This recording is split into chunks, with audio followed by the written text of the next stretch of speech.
ਤੇ ਘੱਟੋ ਘੱਟ 22-24 ਵਿਧਾਇਕ ਹੈ ਜਿਹੜੇ ਇਸ ਵੇਲੇ ਭੱਜੇ ਫਿਰਦੇ ਆ ਵੀ ਕਦੇ ਕਿਸੇ ਦੀ ਜਾਂਚ ਆ ਗਈ, ਕਦੇ ਕਿਸੇ ਦੀ ਜ਼ਮਾਨਤ ਅਰਜ਼ੀ ਮਨਜ਼ੂਰ ਹੋ ਗਈ, ਕਦੇ ਕਿਸੇ ਦੀ ਠੁਕਰਾਤੀ, ਕਦੇ ਕਿਸੇ ਨੂੰ ਵਿਜੀਲੈਂਸ ਨੇ ਆਵਾਜ਼ ਮਾਰ ਲਈ, ਕਦੇ ਕਿਸੇ ਨੂੰ ਅਦਾਲਤ 'ਚੋਂ ਆਵਾਜ਼ ਵੱਜ ਗਈ। 22 ਤੋਂ 24 ਵਿਧਾਇਕਾਂ ਦੇ ਨਾਲ ਘੱਟੋ ਘੱਟ ਦਰਜਨ ਦੇ ਕਰੀਬ ਸਾਬਕਾ ਮੰਤਰੀ ਨੇ। ਸੋ ਇਹ ਉਹ ਲੋਕ ਨੇ ਜਿਨ੍ਹਾਂ ਨੂੰ ਪੰਜਾਬ ਦੇ ਲੋਕਾਂ ਨੇ ਆਪਣੇ ਕਰਤਾ ਧਰਤਾ ਬਣਾਇਆ ਸੀ ਜਾਂ ਬਣਾਇਆ ਹੋਇਆ, ਤੇ ਅੱਜ ਉਹ ਇਹਨਾਂ ਦੋਸ਼ਾਂ ਦਾ ਸਾਹਮਣਾ ਕਰ ਰਹੇ ਨੇ।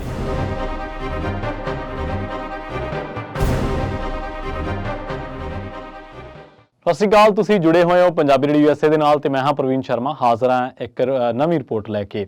ਇਸ ਰਿਪੋਰਟ ਦੇ ਵਿੱਚ ਗੱਲਬਾਤ ਕਰਾਂਗੇ ਪੰਜਾਬ ਦੀਆਂ ਉਹਨਾਂ ਤਿੰਨਾਂ ਪਾਰਟੀਆਂ ਦੇ ਲੀਡਰਾਂ ਦੇ ਬਾਰੇ ਜਿਨ੍ਹਾਂ ਨੂੰ ਜਾਂਚ ਏਜੰਸੀਆਂ ਜਾਂ ਵੱਖ-ਵੱਖ ਦੋਸ਼ਾਂ ਦਾ ਇਸ ਵੇਲੇ ਸਾਹਮਣਾ ਕਰਨਾ ਪੈ ਰਿਹਾ। ਤੁਸੀਂ ਯਕੀਨ ਨਹੀਂ ਕਰੋਗੇ, ਪੰਜਾਬ ਦੀ ਮੋਹਰਲੀ ਕਤਾਰ ਦੇ ਆਗੂਆਂ ਦੇ ਵਿੱਚੋਂ, ਤਿੰਨਾਂ ਪਾਰਟੀਆਂ ਦੇ ਵਿੱਚੋਂ ਹੀ ਘੱਟੋ ਘੱਟ 2 ਸਾਬਕਾ ਮੁੱਖ ਮੰਤਰੀ, ਇੱਕ ਡਿਪਟੀ ਮੁੱਖ ਮੰਤਰੀ, ਡਿਪਟੀ CM ਸਾਬਕਾ, ਤੇ ਘੱਟੋ ਘੱਟ 22-24 ਵਿਧਾਇਕ ਹੈ ਜਿਹੜੇ ਇਸ ਵੇਲੇ ਭੱਜੇ ਫਿਰਦੇ ਆ ਵੀ ਕਦੇ ਕਿਸੇ ਦੀ ਜਾਂਚ ਆ ਗਈ, ਕਦੇ ਕਿਸੇ ਦੀ ਜ਼ਮਾਨਤ ਅਰਜ਼ੀ ਮਨਜ਼ੂਰ ਹੋ ਗਈ, ਕਦੇ ਕਿਸੇ ਦੀ ਠੁਕਰਾਤੀ, ਕਦੇ ਕਿਸੇ ਨੂੰ ਵਿਜੀਲੈਂਸ ਨੇ ਆਵਾਜ਼ ਮਾਰ ਲਈ, ਕਦੇ ਕਿਸੇ ਨੂੰ ਅਦਾਲਤ 'ਚੋਂ ਆਵਾਜ਼ ਵੱਜ ਗਈ। ਸੋ ਪੰਜਾਬ ਦੇ 3 ਵੱਡੇ ਮੁੱਖ ਮੰਤਰੀ ਤੱਕ ਲੈਵਲ ਦੇ ਚਿਹਰੇ ਜਿਹੜੇ ਆ ਉਹ ਇਸ ਵੇਲੇ ਘਿਰੇ ਹੋਏ ਨੇ। ਕਿਹੜੇ ਨੇ ਦੱਸਦੇ ਆ ਜ਼ਰੂਰ। ਤੇ ਇਸ ਰਿਪੋਰਟ ਦੇ ਵਿੱਚ ਇਹ ਨਹੀਂਗਾ ਕਿ ਇਕੱਲੇ ਅਕਾਲੀ ਦਲ ਦੀ ਗੱਲ ਕਰਾਂਗੇ, ਜਾਂ ਇਹ ਨਹੀਂਗਾ ਕਿ ਇਕੱਲੇ ਕਾਂਗਰਸ ਦੀ ਗੱਲ ਕਰਾਂਗੇ, ਜਾਂ ਇਹ ਨਹੀਂਗਾ ਕਿ ਇਕੱਲੇ ਆਮ ਆਦਮੀ ਪਾਰਟੀ ਵਾਲੇ, ਤਿੰਨਾਂ ਪਾਰਟੀਆਂ ਦੇ, ਔਰ ਵਿੱਚ 1-2 ਭਾਜਪਾਈ ਵੀ ਆ ਜਾਣਗੇ। ਤੇ ਇਹਨਾਂ 3 ਸਾਬਕਾ ਮੁੱਖ ਮੰਤਰੀਆਂ ਦੇ ਨਾਲ 22 ਤੋਂ 24 ਵਿਧਾਇਕਾਂ ਦੇ ਨਾਲ ਘੱਟੋ ਘੱਟ ਦਰਜਨ ਦੇ ਕਰੀਬ ਸਾਬਕਾ ਮੰਤਰੀ ਨੇ ਜਿਹੜੇ ਇਸ ਵੇਲੇ ਜਾਂਚ ਏਜੰਸੀਆਂ, ਵਿਜੀਲੈਂਸ ਦੀ ਰਡਾਰ ਤੇ ਨੇ, ਜਿਨ੍ਹਾਂ ਨੂੰ ਪੇਸ਼ੀਆਂ ਭੁਗਤਣੀਆਂ ਪੈ ਰਹੀਆਂ, ਜਿਨ੍ਹਾਂ ਨੂੰ ਹਰ ਰੋਜ਼ ਵਿਜੀਲੈਂਸ ਜਾਂ ਹੋਰ ਕੋਈ ਜਾਂਚ ਏਜੰਸੀ ਉਹਨਾਂ ਦੇ ਘਰ ਦਾ ਕੁੰਡਾ ਖੜਕਾ ਦਿੰਦੀ ਹੈ, ਤੇ ਵੱਖ-ਵੱਖ ਤਰ੍ਹਾਂ ਦੇ ਦੋਸ਼ ਉਹਨਾਂ ਤੇ ਸਾਹਮਣੇ ਲੱਗ ਰਹੇ ਨੇ। ਸਭ ਤੋਂ ਪਹਿਲਾਂ ਸ਼ੁਰੂਆਤ ਕਰਦੇ ਹਾਂ ਅਕਾਲੀ ਦਲ ਤੋਂ। ਅਕਾਲੀ ਦਲ ਕਿਉਂਕਿ 10 ਸਾਲ ਸੱਤਾ ਦੇ ਵਿੱਚ ਰਿਹਾ। ਉਸ ਤੋਂ ਬਾਅਦ ਗੱਲ ਕਰਾਂਗੇ ਕਾਂਗਰਸ ਪਾਰਟੀ ਦੀ, ਉਸ ਤੋਂ ਬਾਅਦ ਆਪ ਵਾਲਿਆਂ ਦੀ ਗੱਲ ਕਰਾਂਗੇ, ਤੇ ਇਸੇ ਦਰਮਿਆਨ BJP ਵਾਲਿਆਂ ਦੀ ਗੱਲ ਕਰਾਂਗੇ। ਸਭ ਤੋਂ ਪਹਿਲਾਂ ਕੋਟਕਪੂਰਾ ਗੋਲੀकांड ਮਾਮਲੇ ਦੇ ਵਿੱਚ ਤੁਸੀਂ ਦੇਖੋ ਕਿ ਸਾਬਕਾ ਮੁੱਖ ਮੰਤਰੀ ਪ੍ਰਕਾਸ਼ ਸਿੰਘ ਬਾਦਲ ਇਸ ਦੁਨੀਆ ਦੇ ਵਿੱਚ ਨਹੀਂ ਰਹੇ, ਤਾਂ ਆਪਾਂ ਉਹਨਾਂ ਦੀ ਹੁਣ ਗੱਲ ਛੱਡ ਦਿੰਦੇ ਹਾਂ। ਸਾਬਕਾ ਡਿਪਟੀ ਮੁੱਖ ਮੰਤਰੀ ਸੁਖਬੀਰ ਸਿੰਘ ਬਾਦਲ, ਇਹ ਲੰਘੇ ਦਿਨੀ ਵੀ ਇੱਕ ਪੇਸ਼ੀ ਭੁਗਤ ਕੇ ਆਏ ਆ ਜ਼ੀਰੇ ਦੇ ਵਿੱਚ। ਵਿਕਰਮ ਮਜੀਠੀਆ ਇਹਨਾਂ ਦੇ ਨਾਲ ਸੀਗੇ, ਤੇ ਪੁਲਿਸ ਦੇ ਉੱਚ ਅਧਿਕਾਰੀ ਜਿਨ੍ਹਾਂ ਦੇ ਵਿੱਚ ਸੁਮੇਧ ਸੈਣੀ ਜਾਂ SSP ਮੋਗਾ, SSP ਫਰੀਦਕੋਟ, ਇਹਨਾਂ ਸਾਰੇ ਮਾਮਲਿਆਂ ਦੇ ਵਿੱਚ ਅਦਾਲਤਾਂ ਦੇ ਚੱਕਰ ਕੱਢ ਰਹੇ ਨੇ। ਸਿੰਜਾਈ ਘੁਟਾਲੇ ਦੇ ਮਾਮਲੇ ਦੇ ਵਿੱਚ ਅਕਾਲੀ ਦਲ ਦੇ 2 ਸਾਬਕਾ ਮੰਤਰੀ ਸ਼ਰਨਜੀਤ ਢਿੱਲੋਂ ਤੇ ਜਨਮੇਜਾ ਸਿੰਘ ਸੇਖੋਂ, ਤੇ ਨਾਲ 3 IAS ਅਫਸਰ, ਇਹ ਜਿਹੜੇ ਆ ਇਹ ਇਸ ਵੇਲੇ ਜਾਂਚ ਏਜੰਸੀਆਂ ਯਾਨੀ ਕਿ ਅਦਾਲਤੀ ਚੱਕਰਾਂ ਦੇ ਵਿੱਚ ਨੇ, ਜਾਂ ਫਿਰ ਏਜੰਸੀਆਂ ਨਾਲ ਤੋਂ ਪੁੱਛ ਪੜਤਾਲ ਕਰ ਰਹੀਆਂ ਨੇ। ਸਿੰਜਾਈ ਘੁਟਾਲੇ ਦੀ ਤਾਂ ਪੁੱਛ ਪੜਤਾਲ ਹੋ ਰਹੀ ਲਗਾਤਾਰ। ਸੋ ਇਹ ਤਾਂ ਰਹੀ ਅਕਾਲੀ ਦਲ ਦੀ ਗੱਲ। ਉਹ ਮਸਲੇ ਜਾਂ ਉਹ ਮੰਤਰੀ ਜਿਹੜੇ ਸੁਰਖੀਆਂ ਦੇ ਵਿੱਚ ਰਹਿੰਦੇ ਨੇ ਬਾਦਲ ਪਰਿਵਾਰ ਦੇ ਨਾਲ ਵਿਕਰਮ ਮਜੀਠੀਆ, ਜਾਂ ਕਹਿ ਲਓ ਕਿ ਸ਼ਰਨਜੀਤ ਢਿੱਲੋਂ ਤੇ ਜਨਮੇਜਾ ਸਿੰਘ ਸੇਖੋਂ, 3 ਸਾਬਕਾ IAS ਅਧਿਕਾਰੀ ਵੀ ਸਿੰਜਾਈ ਘੁਟਾਲੇ ਦੀ ਜਾਂਚ ਦੀ ਜ਼ਦ ਦੇ ਵਿੱਚ ਨੇ। ਹੁਣ ਗੱਲ ਕਰਦੇ ਹਾਂ ਕਾਂਗਰਸ ਦੀ, ਜਿਹਦੀ ਗਿਣਤੀ ਸਭ ਤੋਂ ਵੱਡੀ ਹੈ। ਪਹਿਲੀ ਗੱਲ ਤਾਂ ਕਾਂਗਰਸ ਦੇ ਸਾਬਕਾ ਮੁੱਖ ਮੰਤਰੀ ਚਰਨਜੀਤ ਚੰਨੀ ਹਾਲੇ ਕੱਲ੍ਹ ਹੀ ਇੱਕ ਘੁਟਾਲੇ ਦੇ ਮਾਮਲੇ ਦੇ ਵਿੱਚ ਵਿਜੀਲੈਂਸ ਮੂਹਰੇ ਪੇਸ਼ ਹੋਏ ਆ। ਹਾਲਾਂਕਿ ਵਿਜੀਲੈਂਸ ਨੇ ਉਹਨਾਂ ਨੂੰ ਗ੍ਰਿਫਤਾਰ ਨਹੀਂ ਕੀਤਾ, ਪਰ 4-5 ਘੰਟੇ ਉਹਨਾਂ ਤੋਂ ਪੁੱਛ ਪੜਤਾਲ ਜਿਹੜੀ ਕੀਤੀ ਗਈ ਹੈ, ਉਸ ਤੋਂ ਬਾਅਦ ਉਹ ਮੀਡੀਆ ਦੇ ਰੂਬਰੂ ਨਹੀਂ ਹੋਏ। ਇਸੇ ਤਰ੍ਹਾਂ ਪਿਛਲੇ ਦਿਨੀ ਚਰਚਾ ਚੱਲੀ ਸੀਗੀ ਕਿ ਕੈਪਟਨ ਅਮਰਿੰਦਰ ਸਿੰਘ, ਉਹਨਾਂ ਨੂੰ ਵੀ ਕਿਸੇ ਨਾ ਕਿਸੇ ਜਾਂਚ ਦੇ ਘੇਰੇ ਦਾ ਸਾਹਮਣਾ ਕਰਨਾ ਪੈ ਸਕਦਾ। ਵਿਜੀਲੈਂਸ ਉਹਨਾਂ ਦੀ ਬਾਬਤ ਵੀ ਜਿਹੜੇ ਕੇਸ ਹੈ, ਜਿਹੜੇ ਡਾਕੂਮੈਂਟਸ ਨੇ ਉਹ ਇਕੱਠੇ ਕਰ ਰਹੀ ਹੈ। ਸਾਬਕਾ ਮੁੱਖ ਮੰਤਰੀ ਪੰਜਾਬ ਨੇ ਰਹੇ ਨੇ। ਇਸ ਤੋਂ ਬਾਅਦ ਗੱਲ ਕਰੀਏ ਸਾਬਕਾ ਉਪ ਮੁੱਖ ਮੰਤਰੀ ਡਿਪਟੀ CM OP ਸੋਨੀ ਦੇ ਨਾਲ ਭਾਰਤ ਭੂਸ਼ਣ ਆਸ਼ੂ, ਜੋਗਿੰਦਰਪਾਲ ਕੌਣ ਆ? ਪੰਜਾਬ ਕਾਂਗਰਸ ਦਾ ਸਾਬਕਾ ਲੀਡਰ ਆ। ਭੋਆ ਤੋਂ ਵਿਧਾਇਕ ਸੀਗਾ ਇਹ, ਤੇ ਇਹ ਲਾਸਟ ਜੂਨ ਦੇ ਵਿੱਚ ਜਿਹੜਾ ਲਾਸਟ ਈਅਰ, ਉਦੋਂ ਇਹਨੂੰ ਇਲੀਗਲ ਸੈਂਡ ਮਾਈਨਿੰਗ ਮਾਮਲੇ ਦੇ ਵਿੱਚ ਗ੍ਰਿਫਤਾਰ ਜਿਹੜਾ ਉਹ ਕੀਤਾ ਗਿਆ ਸੀ। ਬਰਿੰਦਰਮੀਤ ਸਿੰਘ ਪਾੜਾ ਸਾਬਕਾ ਗੁਰਦਾਸਪੁਰ ਤੋਂ MLA ਹੈ, ਤੇ ਉਹਦੇ ਨਾਲ ਜਿੰਨੇ ਵੀ ਇਹਦੇ ਫੈਮਿਲੀ ਮੈਂਬਰ ਆ, ਇਹਨਾਂ ਤੋਂ ਕੁਐਸਚਨਿੰਗ ਕੀਤੀ ਗਈ ਹੈ ਵਿਜੀਲੈਂਸ ਨੇ ਦਸੰਬਰ ਦੇ ਵਿੱਚ। ਵਿਜੀਲੈਂਸ ਜਿਹੜਾ ਉਹਨੇ ਕੁਐਸਚਨਿੰਗ ਕੀਤੀ ਹੈ ਸਤਕਾਰ ਕੌਰ ਗਹਿਰੀ ਤੋਂ, ਫਾਰਮਰ ਕਾਂਗਰਸ MLA ਫਿਰੋਜ਼ਪੁਰ। ਇਸੇ ਤਰ੍ਹਾਂ ਕੁਸ਼ਲਦੀਪ ਸਿੰਘ ਕਿੱਕੀ ਢਿੱਲੋਂ, ਇਹ ਫਰੀਦਕੋਟ ਤੋਂ MLA ਆ, ਸਾਬਕਾ MLA ਆ, ਤੇ 3 ਵਾਰੀ ਕੁਐਸਚਨਡ ਕੀਤਾ ਗਿਆ। 3 ਵਾਰੀ ਵਿਜੀਲੈਂਸ ਨੇ ਸੱਦਿਆ।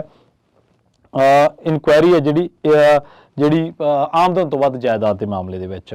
ਸਾਧੂ ਸਿੰਘ ਧਰਮਸੋਤ, ਸੰਗਤ ਸਿੰਘ ਗਿਲਜੀਆਂ, ਗੁਰਪ੍ਰੀਤ ਸਿੰਘ ਕਾਂਗੜ ਤਾਂ ਤੁਹਾਨੂੰ ਪਤਾ ਹੋਣਾ ਜਹਾਜ਼ ਵੀ ਨਹੀਂ ਚੜੇ।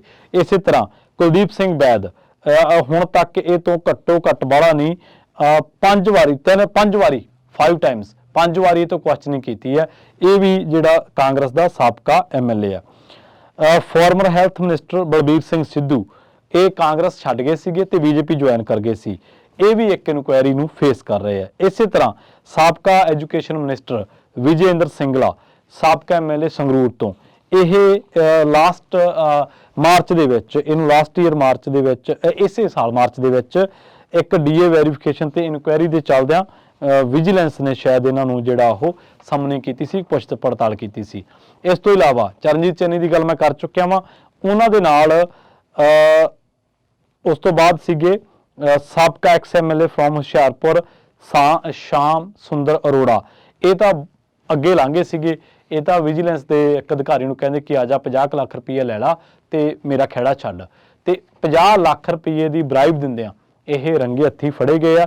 ਇਸੇ ਤਰ੍ਹਾਂ ਕਾਂਗਰਸ ਦੇ ਘਨੌਰ ਤੋਂ MLA ਸਾਬਕਾ MLA ਮਦਨ ਲਾਲ ਜਲਾਲਪੁਰ, ਇਹ ਵੀ ਵਿਜੀਲੈਂਸ ਨੇ ਜਿਹੜਾ ਮਲਟੀ ਕਰੋੜ ਇੱਕ ਪੰਚਾਇਤ ਫੰਡ ਸਕੈਮ ਦੇ ਮਾਮਲੇ ਦੇ ਵਿੱਚ ਕੁਐਸਚਨਿੰਗ ਕੀਤੀ ਹੈ। Farmer forest minister Sadhu Singh Dharamsot ਦੀ ਮੈਂ ਗੱਲ ਕਰ ਚੁੱਕਿਆ ਵਾਂ। ਇਸੇ ਤਰ੍ਹਾਂ ਰਾਜਪੁਰੇ ਤੋਂ MLA ਹਰਦਿਆਲ ਕੰਬੋਜ ਇੱਕ DA ਇਨਕੁਆਇਰੀ ਜਿਹੜੀ ਆ ਉਹ ਫੇਸ ਕਰ ਰਹੇ ਆ। ਮਤਲਬ ਕਿ ਕਾਂਗਰਸ ਦੇ ਘੱਟੋ ਘੱਟ 6-7 ਸਾਬਕਾ ਮੰਤਰੀ, 2 ਸਾਬਕਾ ਕੈਪਟਨ ਅਮਰਿੰਦਰ ਵੀ ਹੁਣ BJP ਚਲੇ ਗਏ ਆ। ਇਸ ਤੋਂ ਇਲਾਵਾ ਬਲਬੀਰ ਸਿੱਧੂ ਵੀ BJP ਚਲੇ ਗਿਆ, ਗੁਰਪ੍ਰੀਤ ਕਾਂਗੜ ਵੀ BJP ਚਲੇ ਗਏ ਆ। ਇਹ ਸਾਰੇ ਇਨਕੁਆਇਰੀਆਂ ਫੇਸ ਕਰ ਰਹੇ ਨੇ। ਹੁਣ ਤੁਸੀਂ ਕਹੋਗੇ ਕਿ ਤੁਸੀਂ ਤਾਂ ਅਕਾਲੀ ਤੇ ਕਾਂਗਰਸੀਆਂ ਨੇ ਦੱਸਦੇ ਤੇ ਆਮ ਆਦਮੀ ਪਾਰਟੀ ਵਾਲਿਆਂ ਨੇ ਦੱਸੇ ਨਹੀਂ। ਹੁਣ ਜੇਕਰ 10 ਸਾਲਾਂ ਦੀ ਸੱਤਾ ਵਾਲਿਆਂ ਦੀ ਕੰਮ ਗਿਣਾਤੇ ਆ, ਘੁਟਾਲੇ ਗਿਣਾਤੇ ਆ, ਜਾਂ ਉਹਨਾਂ ਤੇ ਜਿਹੜੀਆਂ ਇਨਕੁਆਇਰੀਆਂ ਚੱਲ ਰਹੀਆਂ, ਅਦਾਲਤਾਂ 'ਚੋਂ ਆਵਾਜ਼ਾਂ ਵੱਜ ਰਹੀਆਂ, ਉਹ ਮਸਲੇ ਗਿਣਾਤੇ ਆ, ਤੇ ਉਸ ਤੋਂ ਬਾਅਦ ਕਾਂਗਰਸ ਦੀ ਵਾਰੀ ਆ ਗਈ ਤੇ ਹੁਣ ਆਪ ਵਾਲਿਆਂ ਨੇ ਪਿੱਛੇ ਕਾਹਤੋਂ ਰਹਿਣਾ ਸੀ। ਸਭ ਤੋਂ ਪਹਿਲਾਂ ਗੱਲ ਕਰਾਂਗੇ ਵਿਜੇ ਸਿੰਗਲਾ ਦੀ, ਮਾਫ ਕਰਨਾ, ਵਿਜੇ ਇੰਦਰ ਸਿੰਗਲਾ ਕਾਂਗਰਸ ਦੇ ਨੇ ਤੇ ਉਹ MLA ਨੇ, ਸਾਬਕਾ MLA ਨੇ ਸੰਗਰੂਰ ਤੋਂ। ਉਹ ਵੀ ਇਨਕੁਆਇਰੀ ਫੇਸ ਕਰ ਰਹੇ ਨੇ। ਮਾਰਚ ਦੇ ਵਿੱਚ ਉਹਨਾਂ ਤੋਂ ਪੁੱਛ ਪੜਤਾਲ ਹੋਈ ਸੀ। ਹੁਣ ਗੱਲ ਕਰਦੇ ਹਾਂ ਡਾਕਟਰ ਵਿਜੇ ਸਿੰਗਲਾ ਦੀ।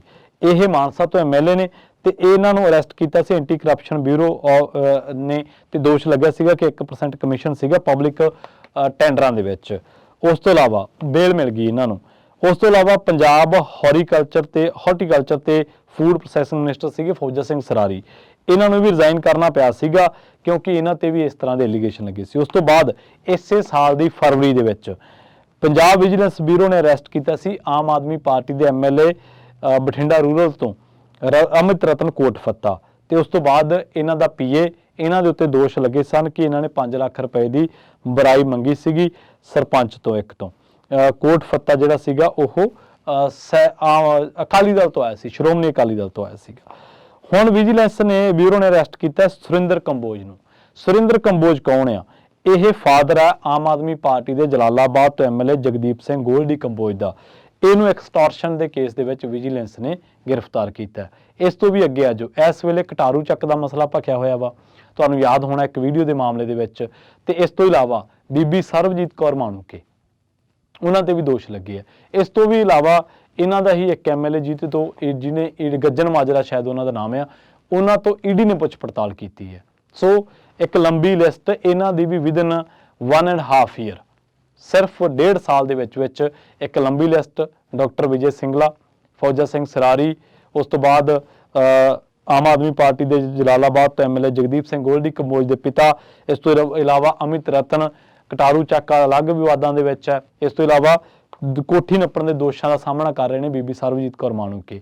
ਹਾਲੇ ਇਸ ਮਸਲੇ ਦੇ ਵਿੱਚ ਇਹ ਕਹਿਣਾ ਤਾਂ ਮੁਸ਼ਕਲ ਹੈ ਕਿ ਉਹਨਾਂ ਨੇ ਵਾਕਈ ਨੱਪੀ ਹੈ ਕਿ ਨਹੀਂ ਨੱਪੀ, ਕਿਉਂਕਿ ਇੱਕ ਹੋਰ ਮਾਲਕ ਸਾਹਮਣੇ ਆ ਗਿਆ, ਪਰ ਦੋਸ਼ ਉਹਨਾਂ ਤੇ ਲੱਗ ਰਹੇ ਨੇ। ਸੋ ਕਾਂਗਰਸ ਤੋਂ BJP 'ਚ ਗਏ ਬੰਦੇ ਵੀ ਦੋਸ਼ਾਂ ਦਾ ਸਾਹਮਣਾ ਕਰ ਰਹੇ ਨੇ।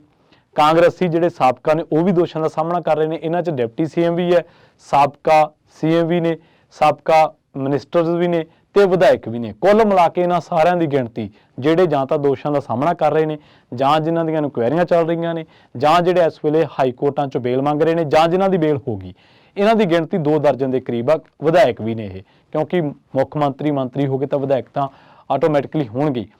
24 ਵਿਧਾਇਕ ਨੇ, 3 ਸਾਬਕਾ ਮੁੱਖ ਮੰਤਰੀ ਤੱਕ ਦੇ ਵੱਡੇ ਚਿਹਰੇ, ਤੇ ਘੱਟੋ ਘੱਟ ਦਰਜਨ ਦੇ ਕਰੀਬ ਸਾਬਕਾ ਐਕਸ ਮਿਨਿਸਟਰ, ਸਾਬਕਾ ਫਾਰਮਰ ਮਿਨਿਸਟਰ ਜਿਹੜੇ ਨੇ ਉਹ ਇਸ ਵੇਲੇ ਜਾਂਚਾਂ ਦਾ ਸਾਹਮਣਾ ਕਰ ਰਹੇ ਨੇ। ਬਹੁਤੇ ਲੋਕ ਇਹਦੇ ਵਿੱਚ ਕਹਿੰਦੇ ਹੋਣਗੇ ਕਿ ਇਹਨਾਂ ਦਾ ਜੀ ਪੋਲੀਟੀਕਲ ਵੈਂਡੇਟਾ ਹੈ। ਜੇਕਰ ਪੋਲੀਟੀਕਲ ਵੈਂਡੇਟਾ ਤੇ ਇਹ ਆਪਣੀ ਬੇਗੁਨਾਹੀ ਅਦਾਲਤਾਂ ਦੇ ਵਿੱਚ ਸਾਬਤ ਕਰਨ। ਦੂਜੀ ਗੱਲ ਇਹ ਹੈ ਕਿ ਜੇਕਰ ਇਹਨਾਂ ਨੇ ਕੁਛ ਕੀਤਾ ਤਾਂ ਫਿਰ ਇਹਨਾਂ ਨੂੰ ਇਹ ਚੀਜ਼ਾਂ ਦਾ, ਜਾਂਚਾਂ ਦਾ, ਅਦਾਲਤੀ ਪ੍ਰਕਿਰਿਆ ਦਾ ਸਾਹਮਣਾ ਕਰਨ ਦੇ ਵਿੱਚ ਹਰਜ਼ ਕੀ ਹੈ। ਹੁਣ ਇੱਕ ਪਾਸੇ ਤਾਂ ਕਹਿੰਦੇ ਆ ਜੀ ਅਸੀਂ ਜਾਂਚ ਦੇ ਵਿੱਚ ਸ਼ਾਮਲ ਨਹੀਂ ਹੋ ਸਕਦੇ, ਮਸਲਨ ਦੇ ਤੌਰ ਤੇ ਗੁਰਪ੍ਰੀਤ ਸਿੰਘ ਕਾਂਗੜ ਹੋਣੀ ਕਹਿ ਲਓ ਜਾਂ ਹੋਰ ਕਹਿ ਲਓ, ਜਿੰਨੇ ਵੀ ਲੀਡਰ ਹੈ, ਪਰ ਵਿਦੇਸ਼ ਦੀਆਂ ਫੇਰੀਆਂ ਕਰ ਸਕਦੇ ਆ, ਵਿਦੇਸ਼ ਦੇ ਵਿੱਚ ਜਾ ਸਕਦੇ ਆ। ਕਮਾਲ ਦੀ ਗੱਲ ਹੈ ਕਿ ਤੁਸੀਂ ਜੇ ਵਿਜੀਲੈਂਸ ਆਵਾਜ਼ ਮਾਰਦੀ ਤੁਹਾਡੇ ਤੋਂ ਆਇਆ ਨਹੀਂ ਜਾਂਦਾ, ਜਹਾਜ਼ ਤੁਸੀਂ ਚੜ੍ਹ ਜਾਂਦੇ ਆ।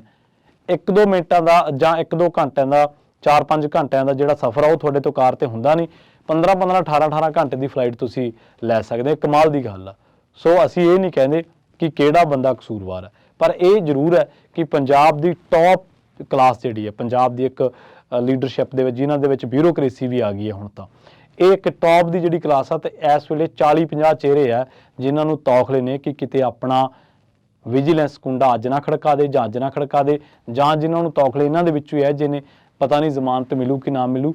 ਸੋ ਇਹ ਉਹ ਲੋਕ ਨੇ ਜਿਨ੍ਹਾਂ ਨੂੰ ਪੰਜਾਬ ਦੇ ਲੋਕਾਂ ਨੇ ਆਪਣੇ ਕਰਤਾ ਧਰਤਾ ਬਣਾਇਆ ਸੀ ਜਾਂ ਬਣਾਇਆ ਹੋਇਆ, ਤੇ ਅੱਜ ਉਹ ਇਹਨਾਂ ਦੋਸ਼ਾਂ ਦਾ ਸਾਹਮਣਾ ਕਰ ਰਹੇ ਨੇ। ਜਲਦ ਮਿਲਾਂਗੇ ਇੱਕ ਹੋਰ ਨਵੀਂ ਰਿਪੋਰਟ ਦੇ ਵਿੱਚ। ਬਹੁਤ ਬਹੁਤ ਧੰਨਵਾਦ।